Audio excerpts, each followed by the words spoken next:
तो जो गोटे नुआ भाइरस आसी HMPV ये जो भाइरस आपण मैंने समस्त गोटे चिंता अच्छा लॉकडाउन हम स्कूल कॉलेज छुट्टी गला पिला माने घर बाहर पारना प्रकृत यार सत्यता कौन रही मुझे आज बतईदेवी तेज चैनल को जब नुआ चैनल को सब्सक्राइब करूँ कारण बहुत इंपोर्टाट भिडियो आपण आनी कोरोना जमी महामारी कोरोना समय लॉकडाउन होता तो आम मैंने घर बाहर पार नुले आम मैंने समस्त गोटे असुविधार सम्मुखीन होते तो बर्तमान समय जो नुआ भूताणु जो रोगटी आसी HMPV तो तार प्रकृत सत्यता कौन रही तो यह केते दूर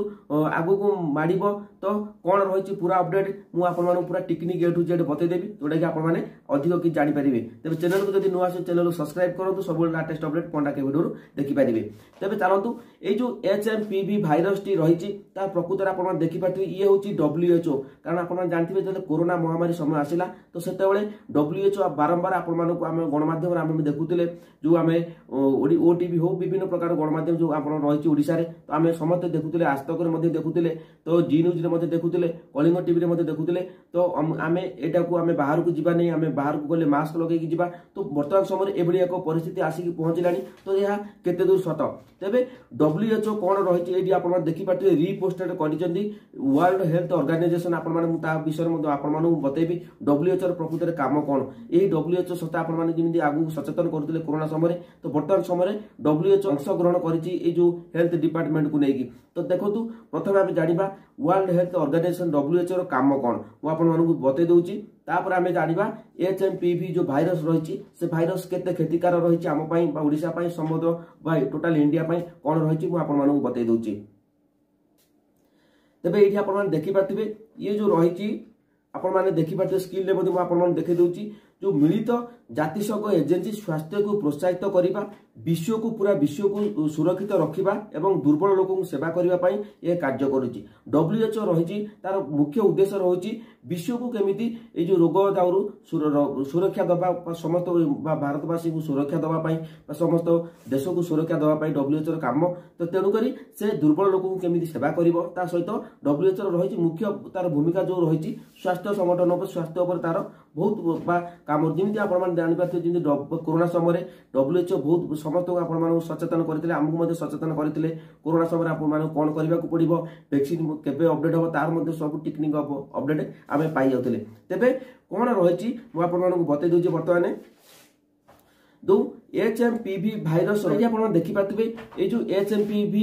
is not a new virus तो ये आप देखिए जो पूरा फास्ट को आइडेंटिफाइड करा 2001 रे एटा it has been in the human population for a long time ये मनुष्य जाति रे आम मानकर बहुत दिन रही आसी जो HMPV ताको गोटे ना दिया जाय कोन HMPV तार प्रकृत जो इंग्लिश रे लिखा है आपन बतई दूची पूरा ए टू जेड बतई जोटा कि आपन आराम से बुझी पारिबे तेबे देखिए आप देखिए रिट्वीट कर WHO रिट्वीट कर कारण यहाँ सचेतन करमी WHO सचेतन करते कोरोना समय तो से भाव में सचेतन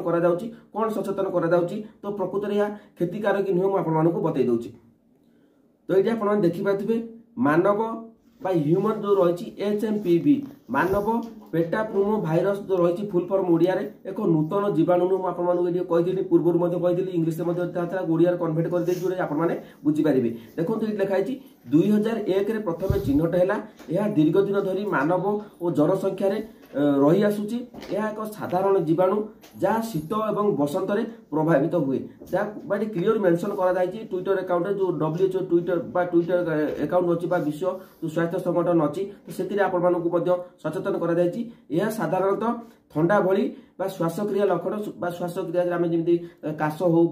जमी गोटे काश थंडा हुए कफ हुए तो से भाव में गोटे गोटे सिम्पटम जना पड़े तो देखो सीटा आम थंडा काश आमको जो शीत आरंभ हम बसंत हम तो बसंत ऋतु आसीज तो से समय यहाँ आमको बहुत जना पड़े जमी शीत दिन है बर्तमान सकाल उठा छिंका तो से जिनटी मेंशन करा कौन WHO सचेतन कौन यह एक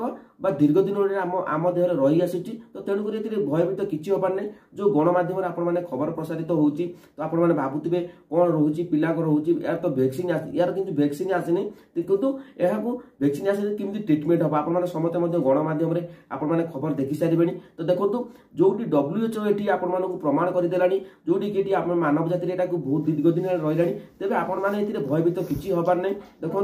थंडा काश दर समस्त लगी रही कि यहाँ प्रभाव पड़ो क्या जो पिला अच्छा छोट छोट पिला अच्छा जो मैंने जो मैंने 60 रु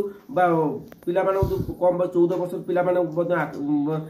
जना पड़ा जमी चिन्हट है इंडिया रे तो आपने समस्त भी जानते तार खबर आपने देखी सारे से विषय में आपको आलोचना करूनी किंतु जेहेतु WHO जो आप सचेतन करदेला एटा गोटे पूर्व दिन रही आसूँ 2001 रु तार सिम्पटम जना पड़ा कहुए HMPV तो आपने सब क्लियर अपडेट पाईगले तो यह जो मैंने रोग प्रतिषेधक हरे जो मैंने बयस्क है 60-70 वर्ष तो से अट्राक्टिव जदि शीत दिन देखिए थंडा काश हम तो से कष्ट अनुभव कर तो यार किसी भयभीत हबानी ट्रिटमेंट अच्छी मेडिसिन तो वैक्सीन बाहरने कि ट्रिटमेंट द्वारा भल हो तो भयभीत हबार नहीं कौन लॉकडाउन हेनी किसी हेनी जमी आम पूर्व आम जाऊँ तो से भाव में जावा यह भयभीत हबार किसी आवश्यकता ना तो आउ जब किसी अपडेट जानापी चाहते निश्चित भाव कमेंट सेक्शन में कमेंट करूँ मुझे सठिक आहरी अपडेट देदेवी।